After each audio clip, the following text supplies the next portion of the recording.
Assalamualaikum warahmatullahi wabarakatuh. Perkenalkan, nama saya Akmal Prasetyo. Saya dari kelas E, NIM 2024 0217. Di sini saya akan menjawab pertanyaan-pertanyaan UCP AIKA.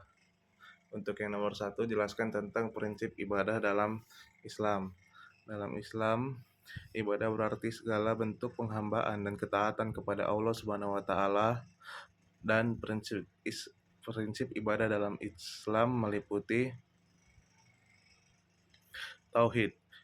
Ibadah hanya ditujukan kepada Allah Subhanahu wa taala, ikhlas dilakukan dengan niat yang tulus karena Allah, bukan karena ria atau kepentingan duniawi. Ittiba, ibadah harus sesuai dengan contoh Rasulullah Subhanahu alaihi wasallam, berlandaskan Al-Qur'an dan As-Sunnah.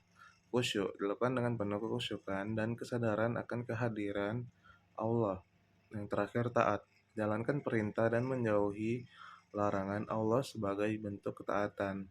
Soal nomor 2, jelaskan hukum meninggalkan sholat menurut para ulama 4 mazhab. Keempat mazhab sepakat bahwa meninggalkan sholat tanpa uzur adalah dosa besar, namun berbeda dalam detail hukumnya. Mazhab Hanafi, meninggalkan sholat karena malas adalah dosa besar, namun tidak dihukumi kafir. Pelakunya harus dihukum oleh negara atau takzir. Yang kedua, mazhab Maliki, tidak dianggap kafir jika karena malas, tetapi jika sengaja menolak kewajibannya, maka dianggap murtad. Yang ketiga, mazhab Syafi'i, serupa dengan Maliki, tidak kafir jika malas, tetapi dosa besar.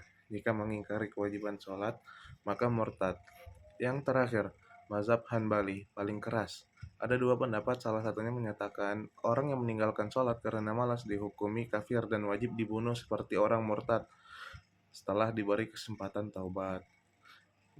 Soal nomor 3, jelaskan jenis-jenis puasa wajib dan puasa sunnah.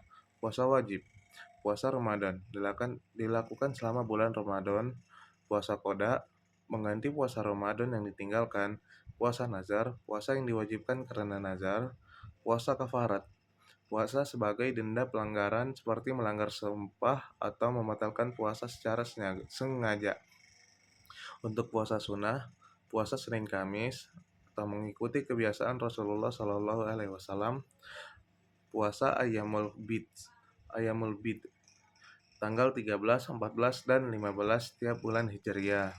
Puasa Arafah, tanggal 9 Zulhijjah bagi yang tidak haji. Puasa Asyura, tanggal 10 Muharram, atau dianjurkan puasa juga pada tanggal 9. Yang terakhir, puasa Daud, sehari puasa, sehari tidak puasa, atau puasa terbaik setelah puasa wajib.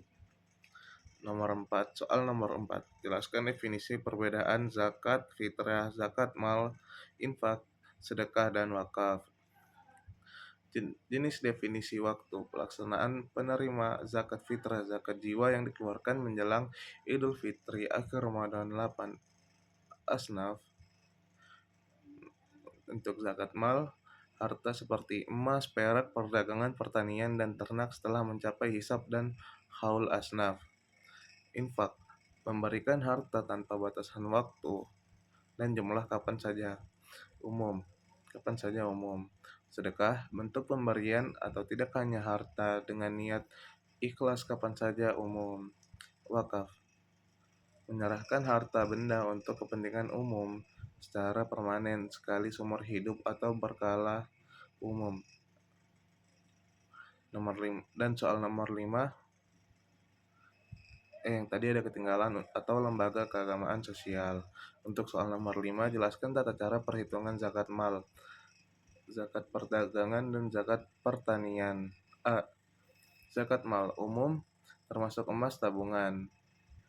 Nisab 85 gram emas, haul 1 tahun, kadar 2,5% dari total harta bersih.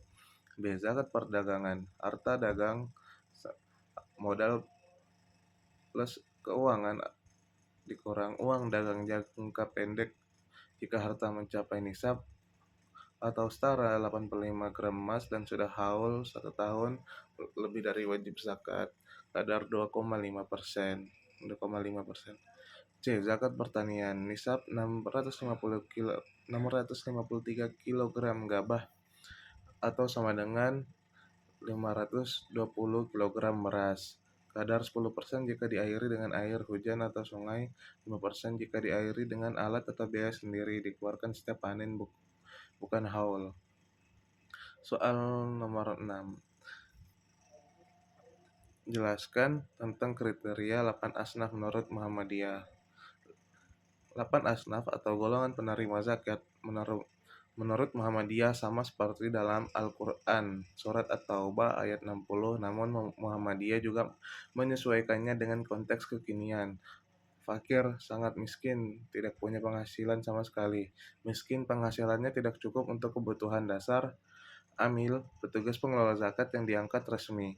Mu'alaf, orang yang baru masuk Islam atau yang didekati hatinya untuk kepentingan dakwah. Rikab, budak atau hamba sahaya atau dalam konteks modern. Bisa dimaknai sebagai pembebasan dari jeratan uang, narkoba, dan lain-lain. Gorimin, orang yang berutang untuk kebutuhan mendesak, bukan maksiat. Fisabilillah, mereka yang berjuang di jalan Allah termasuk dakwah, pendidikan, dan sosial. Ibnu Sabil, musafir atau orang dalam perjalanan yang kehabisan bekal. Sekian, terima kasih. Assalamualaikum warahmatullahi wabarakatuh.